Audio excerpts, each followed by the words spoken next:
તો કેમ છે વિદ્યાર્થી મિત્રો, બાયોલોજી દર્પણમાં આપનું સ્વાગત છે। અગાઉના લેક્ચર્સમાં આપણે ભણી ગયા છીએ લીલના પ્રકારો અને લીલ વિશે, કે જેમાં ક્લોરોફાઇસી, ફિયોફાઇસી અને રોડોફાઇસી એવા 3 અલગ અલગ પ્રકારો પડતા હતા। એ પ્રકારોના પરિણામે આપણને રાતી લીલ, ભૂરી લીલ અને કેવી તો કે આપણને બદામી લીલ અને હરિત લીલ, એ 3 અલગ અલગ ભાગમાં આપણે લીલ વિશે અભ્યાસ કર્યો। આજે આપણે દ્વિઅંગીઓ અને ત્રિઅંગીઓ એના વિશે આપણે ચર્ચા કરશું। તો ચાલો શરૂઆત કરીએ। સૌથી પહેલાં તો દ્વિઅંગીઓ વનસ્પતિના સામાન્ય લક્ષણો વિશે જોશું। અહીંયા તમને આકૃતિમાં દ્વિઅંગીઓની આકૃતિ આપી છે, કે જેથી તમને ફોટોગ્રાફ્સ છે કે તમને ખ્યાલ આવે। એનું નિવાસ સ્થાન કેવા છે? તો દ્વિઅંગી વનસ્પતિઓ ભેજયુક્ત છાયા પ્રદેશ વિસ્તારોમાં સામાન્ય રીતે વિકાસ પામે છે। ભેજયુક્ત કેવા? તો કે હંમેશા ભીની હોય, ત્યાર પછી વેરાન ઉજ્જડ ખડકો હોય, અથવા તો જમીન ઉપર કે પછી વનસ્પતિ ઉપર એ પોતે અનુક્રમણ એટલે કે એના છાયાવાળા સ્થાન ઉપર એ વધારે પડતી જોવા મળે છે। દ્વિઅંગીઓને વનસ્પતિ સૃષ્ટિના ઉભયજીવીઓ પણ કહે છે। કારણ તો કે આ વનસ્પતિઓ જમીન ઉપર જીવન ગુજારી શકે છે અને તેઓ વેરાન ખડકો કે જમીન પર વનસ્પતિ અનુક્રમણમાં મહત્વનો ભાગ ભજવે છે। હવે વનસ્પતિ અનુક્રમણ એટલે કે શું? તો તમને લોકોને ખબર હશે કે કોઈ એક તળાવ છે, તો અમુક સમય બાદ એ તળાવ કેવું તો કે છીછરું થઈ જાય છે અને એની ઉપર કેવી તો કે મૂળ તરતા હોય એવી વનસ્પતિ અથવા તો લીલ ઉગી નીકળે છે। તો એ જે વનસ્પતિ છે એ આ વનસ્પતિ છે, કે જે આ સૃષ્ટિ કેવી તો કે પાણીમાં પણ ઉગે છે અને જમીનમાં પણ ઉગે છે, કે જેને કારણે એ પોતે આખું વનસ્પતિકીય અનુક્રમણ કરવા માટે પોતે મહત્વનો ભાગ ભજવે છે। જમીન ઉપર પણ રહે અને પાણીમાં પણ એ પોતે રહી શકે છે, એટલે એને ઉભયજીવી કીધી છે। બીજું મિત્રો એની દેહ રચના જોઈએ, કે દ્વિઅંગીઓની વનસ્પતિ દેહ લીલના વનસ્પતિક દેહ કરતાં ખૂબ જ વિભેજિત છે। થોડો ફેરફાર જોવા મળે છે। તેનું સુકાય કેવું પથરાયેલું કે સીધું હોય છે, આમ આખું સપાટ એ પથરાયેલું હોય, કે પછી એક આખું મોટું બધું સીધું રીતે જોવા મળે છે। કારણ એનું એક જ છે કે જે એને આધારક કોઈ પ્રકારનો એને છે નહીં, બરાબર? એટલા માટે થઈને આ રીતે જોવા મળે છે। તેઓ એકકોષીય, બહુકોષીય મૂલાંગો દ્વારા આધારક સાથે જોડાયેલું હોય છે।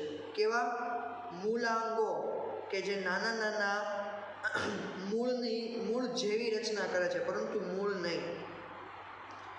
મૂળના અગ્રભાગ મૂળ જેવા અંગો, જેને આપણે મૂલાંગો કહેશું, એ કેવા એકકોષીય અથવા તો બહુકોષીય, કે જે થોડા પ્રમાણમાં એ એના જે આધારક છે, વચ્ચેનું જે આપણે જોઈએ છે આધારક છે, એ એમાં જોવા મળે છે।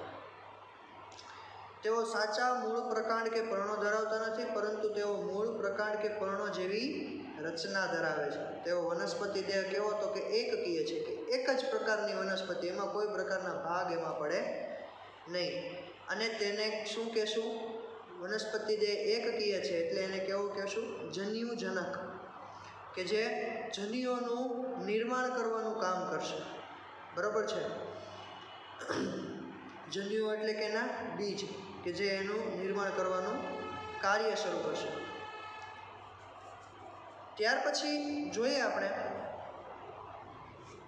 એના પ્રજનન અંગો।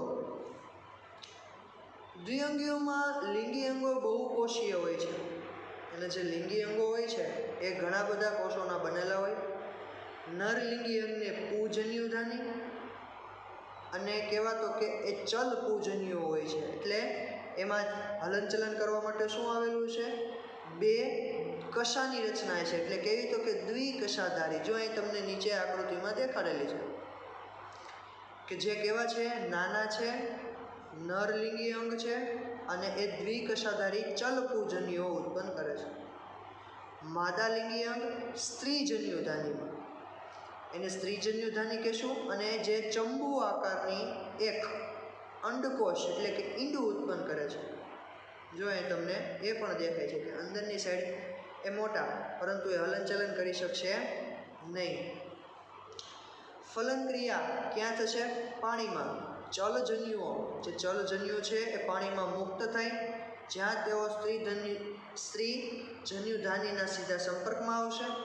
ચલપુજન્યુઓ અંડકોષ સાથે જોડાઈ ફલિતાંડનું નિર્માણ કરશે, જેને આપણે ઝાયગોટ કહીએ છીએ અથવા તો યુગ્મનજ. બરોબર, બે કોષોનું જોડાણ એને આપણે ફલિતાંડ કહીશું. બે યુગ્મ જે જન્યુઓ છે એ બંનેનું જોડાણ એટલે યુગ્મનજ તરીકે ઓળખાય છે, ઝાયગોટ તરીકે ઓળખાય છે. નેક્સ્ટ આપણે વાત કરીએ, ફલિતાંડ કેવું થશે? તો કે ત્વરિત રીતે અર્ધીકરણ દાખવતું નથી. શરૂઆતમાં એ પોતે એકમાંથી બે બનવાની કેપેસિટી હજી નહીં ધરાવે, પરંતુ તેઓ બહુકોષીય દેહનું નિર્માણ કરશે કે જેને બીજાણુ જનક કહે છે, કે બીજને જાળવી રાખવા અથવા તો એ પોતે એનો જે દેહ છે એ કેવો તો કે મોટો કરતો જશે. બહુકોષીય ઘણા બધા કોષોનો બનેલો આખો દેહનું નિર્માણ કરશે અને એ દેહને શું કહેશે? બીજાણુ જનક. જો નરજન્યુ અને માદાજન્યુ બંને ભેગા થઈને શું બનાવ્યું? ફલિતાંડ. પણ ફલિતાંડ આપણને ખબર છે કે એ પોતે એક કોષમાંથી બે, બેમાંથી ચાર, ચારમાંથી 8 કોષો બનાવવાની શરૂઆત કરે, પરંતુ એ શરૂઆતમાં એ વસ્તુ નહીં કરે. તેઓ બહુકોષીય દેહનું નિર્માણ કરશે, જેને આપણે શું કહેશું? બીજાણુને જન્મ આપનાર એટલે કે બીજાણુ જનક. બીજાણુજનક એ મુક્તજીવી નથી, પરંતુ પ્રકાશ સંશ્લેષી જન્યુજનક સાથે જોડાયેલ છે. જો સાંભળો, બીજાણુજનક છે એ મુક્તજીવી નથી. કોની સાથે જોડાયેલો છે? તો કે જે જન્યુઓનું જનક હતો, જન્યુઓ બનાવતા હતા, એની સાથે જ એ પોતે જોડાયેલો છે અને એમાંથી જ પોતે પોષણ મેળવશે. કારણ તો કે આમાં શું પડ્યું છે? બીજાણુજનકમાં શું છે? તો કે જે ઓલું ફલિતાંડ બન્યું હતું એ બીજાણુજનકમાં જોડાયેલું છે. બીજાણુજનકના કેટલાક કોષો અર્ધીકરણ પામી એકકીય બીજાણુનું નિર્માણ કરે છે.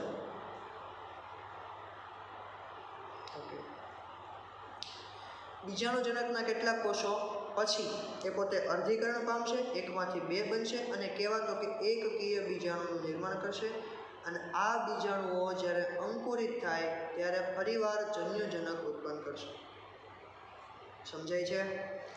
બીજાણુજનક અર્ધીકરણ પામી એકકીય, ફરીવાર પાછો એ પોતે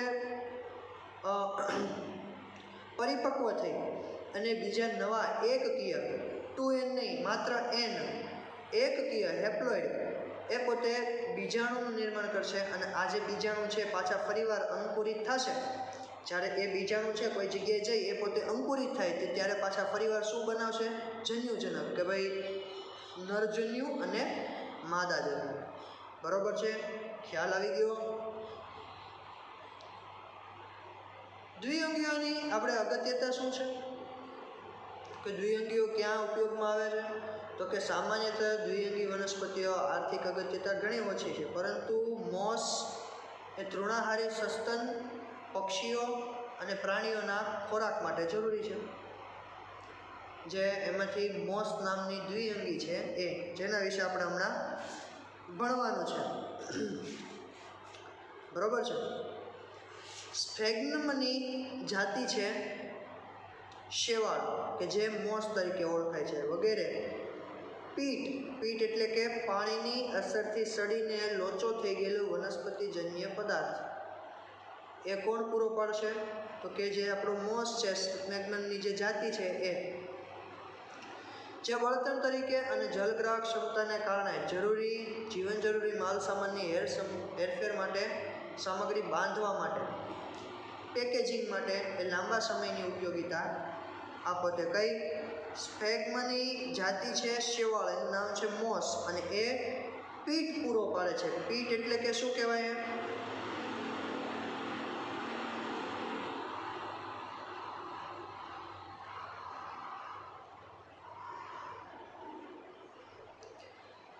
પાણીની અસરથી સડીને લોચો થઈ ગયેલો વનસ્પતિજન્ય પદાર્થ છે, જે લાંબા સમયની ઉપયોગિતા માટે એ પાણીમાં વધારે પડતું લઈ જવું હોય તો એ પોતે માછીમારો મોટા ભાગે વાપરે છે. મોસ એ લાઇકેન્સની સાથે એટલે કે ફૂગ અને લીલ એ બંનેની સાથે એ ખડકોની વસાહત માટેના પ્રથમ સજીવો છે, યાદ રાખજો. અને તેથી તેઓ પરિસ્થિતિકીય દૃષ્ટિએ ખૂબ જ મહત્ત્વના છે. તેઓ ખડકોનું વિઘટન કરી ઉચ્ચ વનસ્પતિઓ એની વૃદ્ધિ માટે સાનુકૂળ આધાર બનાવે છે. કે ખડકોનું છે એ પોતે વિઘટન કરશે અને ઉચ્ચ વનસ્પતિ જે છે બીજી એને વૃદ્ધિ માટે એ પોતે જગ્યા આપવાનું કામ કરશે, ખડકોને તોડશે.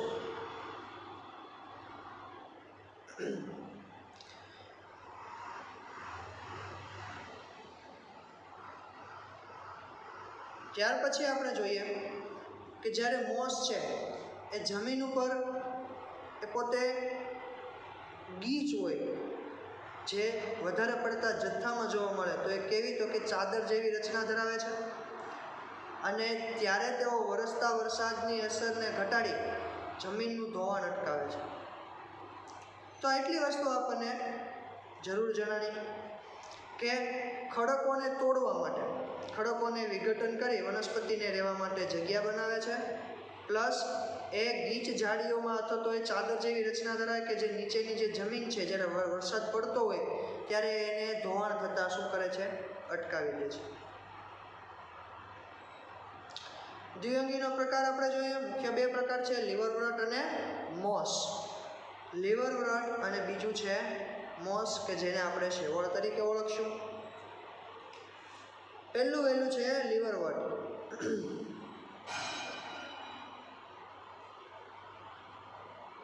એનું નિવાસસ્થાન ક્યાં જોવા મળે છે? લીવરવર્ટ હંમેશા ભેજયુક્ત છાયાપ્રિય નિવાસસ્થાનોમાં જોવા મળશે. એ તો આપણે જે દ્વિઅંગીઓ વિશે ભણ્યા છે એમાં આ પ્રકારની રચના જોવા મળે છે, જેવા કે ઝરણાના કિનારા ઉપર અથવા તો ભેજવાળા મેદાનો, ભીની જમીન ઉપર, વૃક્ષોની છાલ ઉપર અથવા તો લાકડામાં ઊંડા એ પોતે લીવરવર્ટનો વનસ્પતિ દેહ ત્યાં જોવા મળશે.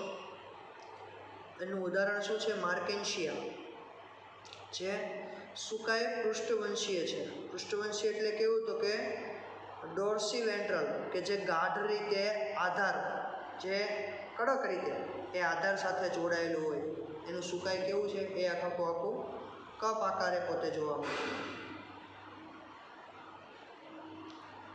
પત્રમય સભ્યો એ પ્રકાંડ જેવી રચના પર હરોળ એટલે કે આખી પ્રકાંડ છે એની ઉપર એ પોતે હરોળ રૂપે પોતે પર્ણ જેવા ઉપાંગો ધરાવશે, પરંતુ પર્ણ નહીં, પર્ણ જેવા.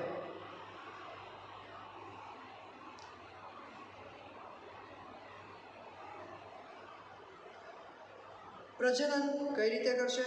લીવરવર્ટમાં અલિંગી પ્રજનન. એક જ મિનિટ. ઓકે, આપણે ભણતા હતા પ્રજનન વિશે કે લીવરવર્ટમાં અલિંગી પ્રજનન સુકાય એટલે કે એની શરીરની રચના એ સુકાઈના અવખંડન દ્વારા એક કુંડમલીઓ, કેવી, તો કે કુડમલીઓ કહેવાતી વિશિષ્ટ રચના દ્વારા થાય છે. એક કુડમલી જે છે એ પ્યાલા આકારની હોય છે અને નાની નાની કૂપધાનીઓમાં વિકસે છે. બરાબર, હમણાં આપણે ફિગર જોઈએ એટલે તમને ખ્યાલ આવશે કે કુડમલીઓ જે છે એ પિતૃદેહથી શું થશે, આ જે પિતૃદેહ છે એની સાથે પોતે છૂટી પડી જશે. છૂટી પડી અંકુરિત થઈ નવા સ્વતંત્ર છોડ તરીકે ઉદ્ભવે, કે જે આજે સુકાય છે. બરાબર, સુકાય ઉપર નાની નાની કુડમલીઓ આવે. એ કુડમલીઓ જ્યારે ત્યાંથી એ છૂટી પડી જાય છે અને કોઈ નવા સ્થાન ઉપર એ પોતે સ્વતંત્ર રીતે એ પોતે નવા છોડ તરીકે પોતે પરિણમે છે. આ તો મિત્રો આ થયું અલિંગી પ્રજનન. પરંતુ આપણે જો જોઈએ લિંગી પ્રજનન, તો લિંગી પ્રજનન દરમિયાન નર અને માદા લિંગી અંગો એ જ સુકાઈ ઉપર કે અલગ અલગ સુકાઈ ઉપર ઉદ્ભવે છે. સુકાઈ એટલે કે એની શરીરની રચના, બીજું કંઈ નથી મિત્રો. કાંઈ પોતાના સુકાઈ ઉપર નર અને માદા લિંગી અંગો વિકસે અથવા તો બીજે સુકાઈ ઉપર, એટલે કે આ વનસ્પતિની સાથે કનેક્ટેડ થઈ ગઈ કે ભાઈ પુંકેસર તંતુ અને સ્ત્રી કેસર તંતુ કાંઈ એક જ વનસ્પતિમાં હોય અથવા તો એ પોતે અલગ અલગ બીજી વનસ્પતિઓના આપણે જોઈએ છીએ એ પ્રમાણે. જો બીજાણુજનક જે છે એ 3 વસ્તુ ધરાવે, એક પાદ, એક પ્રાવર દંડ અને પ્રાવર. કેવું છે? ફૂટ, સેટા અને કેપ્સ્યુલ. ફિગર જોઈએ એટલે ખ્યાલ આવશે. જુઓ, તમને અહીંયા લીવરવર્ટ આપેલું છે, જેમાં તમને કુડમલી પ્યાલો પણ દેખાડ્યો છે, મૂલાગ્રો પણ છે. અર્ધીકરણ બાદ જે પ્રાવળના બીજાણુ ઉત્પન્ન થાય છે એ આ બીજાણુઓ અંકુરિત થઈ મુક્તજીવી જન્યુજનકમાં પરિણમે છે. ફિગર આપેલી તમને દેખાય છે કે જે ઉપર જે પ્રાવર હોય, બરોબર છે, એ તમને આકૃતિમાં દેખાશે અહીંયા. જો પ્રાવર દંડ છે અને પ્રાવર છે, આ કયું છે? ફ્યુનારિયામાં આ પ્રકારની રચના જોવા મળે છે. પરંતુ અહીંયા આપણે જોશું કે પુજન્યુ ધાનીધર, સ્ત્રીજન્યુ ધાનીધર બે અલગ અલગ સુકાયકમાં બનેલા છે. કુડમલી પ્યાલો એ અલિંગી પ્રજનન માટે પરિણમે છે. મૂલાગ્રો છે, મૂલાગ્રો શું કરે છે તો કે અલગ અલગ પ્રકારના નાના નાના એક કોષીય અથવા તો બહુકોષીય નાના મૂળ જેવી રચના ધરાવે છે. ત્યાર પછી અહીંયા જોઈએ દેહ રચના. મોસના જીવનચક્રની પ્રભાવી અવસ્થા કેવી છે શરૂઆતની? તો કે જન્યુજનક, કે જે 2 અવસ્થાઓ ધરાવે. જન્યુજનક છે જન્યુઓનું નિર્માણ કરવું. એ જન્યુના નિર્માણ માટે 2 અવસ્થાઓ છે, પ્રથમ અને દ્વિતીય. પ્રથમ અવસ્થામાં શું થશે? જેને પ્રતંતુ અવસ્થા કહેવાય છે. જે બીજાણુ હોય એમાંથી સીધી એ પોતે વિકાસ પામે, બરાબર, કે જે કહેવાતો કે વિસર્પી છે. કેવી? તો કે જમીન હોય એની સાથે પોતે ભૂપ્રસારી, લીલી છે, શાખિત છે અને ઘણીવાર કેવી? તો કે તંતુમય જોવા મળે છે, જે તમને ફિગરમાં અહીંયા તમને આપેલી છે. આ કઈ થઈ? પ્રથમ અવસ્થા. બીજી અવસ્થા કઈ છે? પર્ણમય અવસ્થા, કે જે પાર્શ્વીય કલિકા તરીકે, દ્વિતીય પાછળની જે પછીની જે કલિકા તરીકે ઓળખાય અને દ્વિતીય પ્રતંતુમાં વિકાસ પામે. પ્રથમ પ્રતંતુમાં વિકાસ પામી ત્યારે પોતે છવાઈ ગઈ હતી આખી. પછી પાર્શ્વીય કલિકા ફરીવાર એમાંથી નિર્માણ પામશે અને એ પોતે એમાંથી આગળ વધશે, જેને આપણે દ્વિતીય પ્રતંતુમાં વિકાસ પામે તેઓ કહેવાય છે. એ સીધા ટટ્ટાર હશે. પહેલાં કેવી? તો કે પથરાઈ ગઈ અને બીજામાં એ સીધા ટટ્ટાર કુંતલાકાર રીતે ગોઠવાયેલા અને પર્ણ ધારણ કરતી એવી પાતળી ધરી, કે જેને અહીંયા અથવા તો કોઈ પણ બીજી જગ્યાએ એ ધરી ઉપર પર્ણો ગોઠવાયેલા હોય. તેઓ બહુકોષી અને શાખિત મૂલાગ્રો વડે જમીન સાથે જોડાયેલી છે. આ અવસ્થા લિંગી અંગો ધારણ કરે છે. કેવી? આ જે બીજા નંબરની જે અવસ્થા છે એ કહેવાતો કે નરજન્યુ અને માદાજન્યુ જે અહીંયા ઉપરની સાઈડ રચના દેખાય છે, સ્ત્રીજન્યુ ધાનીધર, પુજન્યુ ધાનીધર, એમાં એ પોતે અંગો ધારણ કરવા માટે પોતે જવાબદાર રહે છે. મોસમાં પ્રજનન. વાનસ્પતિક પ્રજનન મોસ, એમાં વાનસ્પતિક પ્રજનન દ્વિતીયક પ્રતંતુમાં, જે ઓલું બીજું જે દ્વિતીયક પ્રતંતુ હતું એમાં શું થાય છે? કલિકા સર્જન થશે, એમાંથી કંઈક બીજી કળી ઉત્પન્ન થશે અથવા તો અવખંડન થશે, કે એના ભાગ પડી જશે. અને લિંગી પ્રજનન કઈ રીતે? તો કે પુજન્યુધાની, સ્ત્રીજન્યુધાની પર્ણમય પ્રરોપની રચના અથવા તો માં ઉદ્ભવે, કે જે પર્ણમય એ રચના કરશે અને એમાં એ પોતે નવા અંકુરો, જેને આપણે શું કહેશું? પ્રાંકુર, એમાં એ પોતે ઉદ્ભવશે. લિંગી અને વાનસ્પતિક પ્રજનન આપણે જોયું. એ ફલન બાદ ફલિતાંડ એ પ્રાવર દંડ અને પ્રાવર ધરાવતા બીજાણુજનકમાં વિકાસ પામશે. જે તમને પ્રાવર દંડ દેખાય છે અને ઉપર જે છે,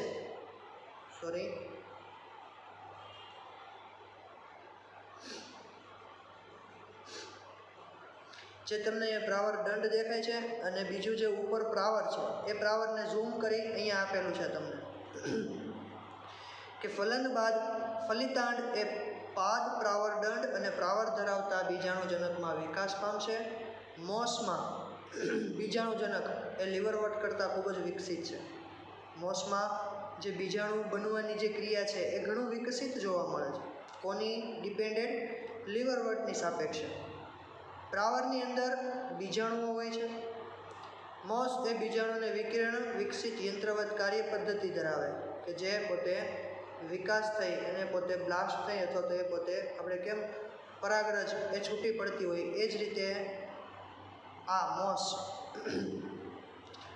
માંથી પોતે પોતાના બીજાણુઓ છે એ છૂટા પાડશે. ઉદાહરણ તરીકે ફિનારિયા, પોલિટ્રિકમ અને સ્ફેગ્નમ. જો તમને સ્ફેગ્નમ બતાવ્યો છે, વનસ્પતિ જેવી જ રચના જેવાય છે, પ્રપર્ણો પણ છે, મૂલાંગો છે જોવા મળે છે. નીચે આપેલા છે બધા જન્યુજનક છે અને ઉપરની સાઈડ આપેલા છે બધા બીજાણુજનક છે કે જે પાદ, પ્રાવર દંડ અને પ્રાવરમાંથી એ પોતે શું થશે? છૂટા પડી જશે. ખ્યાલ આવી ગયો? પછી વાત કરવાની છે આપણે ત્રિઅંગીઓ વિશે. ત્રિઅંગીઓ કેવા છે? સૌ પ્રથમ ભૂનિવાસી વનસ્પતિઓ આવ્યા. જો આપણે બેઝિકથી શરૂ કરી અને ક્યાં લઈ જવાના છે કે સૌથી વિકસિત વનસ્પતિ.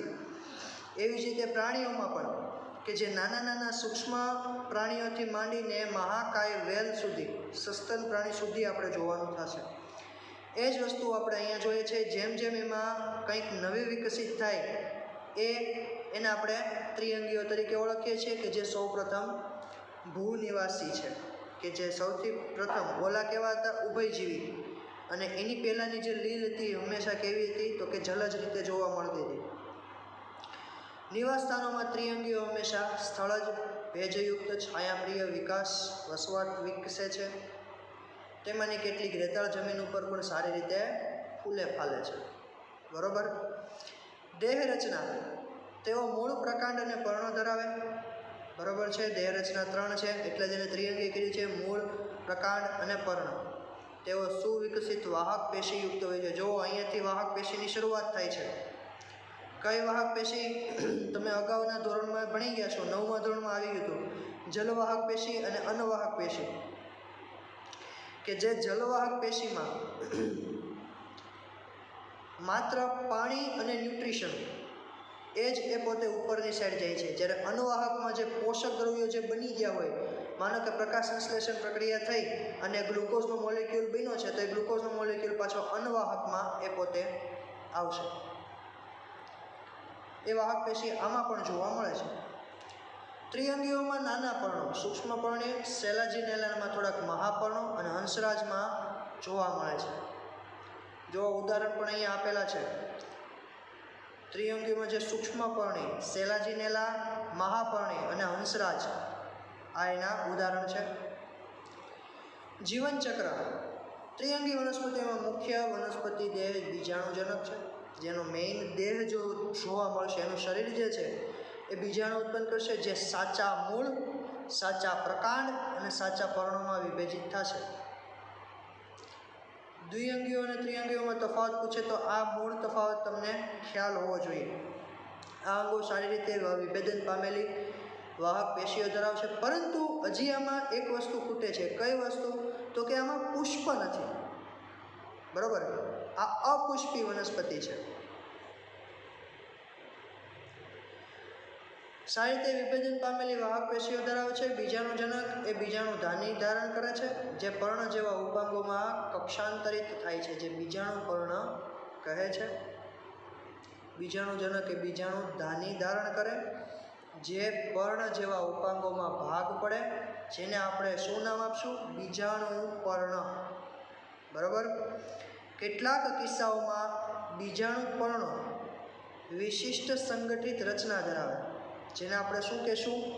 પ્રશંકુ અથવા તો શંકુ. કે જે કેવી છે? એ કેટલાક કિસ્સાઓમાં જે બીજાણુ પર્ણ છે એ આખા ગોઠવાઈ જાય છે અને એક આખા શંકુ જેવી રચના ધરાવે છે, જેને આપણે કોન તરીકે ઓળખીએ છીએ. દાખલા તરીકે સેલાજીનેલા, ઇક્વિસેટમ. બીજાણુધની એ બીજાણુ માતૃકોષમાં અર્ધીકરણ દ્વારા બીજાણુ ઉત્પન્ન કરે છે, જે બીજ ઉત્પન્ન કરે છે. ક્યાં? માતૃકોષમાં. જે માતૃ જે એને ધારણ કરનાર કોષ છે એમાં શું કરશે? અર્ધીકરણ પામી અને નવા બીજાણુ ઉત્પન્ન કરશે. આ બીજાણુઓ અંકુરિત થઈ નરી આંખે જોઈ શકાય તેવા નાના પરંતુ કેવા તો કે બહુકોષીય, નાના પરંતુ બહુકોષીય મુક્તજીવી, મુખ્યત્વે પ્રકાશ સંશ્લેષી સુકાયક જેવા જન્યુ બનાવે. જન્યુ એટલે કે નરજન્યુ અને માદાજન્યુ, જેને શું કહેશું? પ્રસુકાયક. કેવું? પ્રસુકાયક. જે જન્યુઓ હવે આપણે પ્રજનનમાં આગળ જોવાના છે. ત્રિઅંગીઓમાં પ્રજનન. આ વનસ્પતિઓમાં ફલન બાદ પાણીની આવશ્યકતાને કારણે જીવંત ત્રિઅંગી વનસ્પતિઓનો પ્રસાર એ પોતે કેવો કરી નાખશે? ઘટાડી દેશે અને તેઓ સંકુચિત ભૌગોલિક વિસ્તારો પૂરતા જ પોતે સીમિત જોવા મળશે. જન્યુજનક અવસ્થા એ નર અને માદા લિંગી અંગો ધારણ કરશે, જે અનુક્રમે પુજન્યુધાની અને સ્ત્રીજન્યુધાની. એ આપણને ખબર જ છે કે જન્યુજનક જ્યારે અવસ્થા આવે ક્યારે આવે છે તો કે જે આપણે પ્રસુકાયક આપણે જોયું ત્યારે પોતે જન્યુજનકમાં પરિણમતા હતા. અને કેવા હતા તો કે મુક્તજીવી, બહુકોષીય અને પ્રકાશ સંશ્લેષી સુકાયક ધરાવતા હોય એવા. જન્યુજનક અવસ્થા નર અને માદા લિંગી અંગો ધારણ કરશે, જે અનુક્રમે પુજન્યુધાની અને સ્ત્રીજન્યુધાની, કે જે સ્ત્રીજન્યુધાની છે સ્ત્રીજન્યુ કોષો ઉત્પન્ન કરશે. પુજન્યુધાની છે પુજન્યુધન્ય કોષો, એટલે કે નર અને માદા બે અલગ અલગ જન્યુધાની જોવા મળે છે. નેક્સ્ટ આપણે જોઈએ ચલપુજની. જો પરિવાર આવ્યું છે ચલપુજન્યો. ચલપુજન્યો એટલે આપણે કહેવાય કહીશું કે જે કશાધારી છે પ્લસ મોટે ભાગે કહેવાય છે નરજન્યો, હલનચલન કરી શકતા હશે. સ્થાન ફેર માટે શેની જરૂર પડશે? હલનચલન કરવા માટે પાણીની જરૂર પડશે. પુજન્યુધાની સ્ત્રીજન્યુધાનીના મુખના ભાગે નરજન્યુઓ મુક્ત કરે છે. પુજન્યુધાની જ્યાં સ્ત્રીજન્યુધાની છે એના મુખ પાસે પોતે શું કરશે? નરજન્યુઓ થ્રો કરી દેશે અથવા તો મુક્ત કરશે. આ જે નરજન્યુ છે એનું સ્ત્રીજન્યુમાં આવેલા માદાજન્યુ, જો નકરું જન્યુ આવે છે પરંતુ એ એના કોષ વિશેની વાત છે. કોણે? પુજન્યુધાની સ્ત્રીજન્યુધાનીમાં એ પોતે એડ કરી દેશે. શું એડ કરશે? નરજન્યુઓ. એ નરજન્યુઓ જે સ્ત્રીજન્યુધાનીમાં આવેલા માદાજન્યુઓ છે એની સાથે જોડાઈ જશે અને પરિણામે શું થશે? ફલિતાંડનું નિર્માણ કરશે. ફલિતાંડ ત્યાર પછી બહુકોષી સારી રીતે વિભાજિત પામી બીજાણુજનક ઉત્પન્ન કરશે, જેને આપણે ત્રિઅંગીઓની કેવી અવસ્થા કહેશું? પ્રભાવી અવસ્થા. ઘણા બધા વિભાજન થઈ બીજાણુજનક આખો ઉત્પન્ન કરશે. ત્રિઅંગીઓ મુખ્યત્વે અથવા તો મોટા ભાગે એક સરખા પ્રકારના હોય. જો એક સરખા પ્રકારના હોય તો એને આપણે કેવા કહીશું? સમબીજાણુક.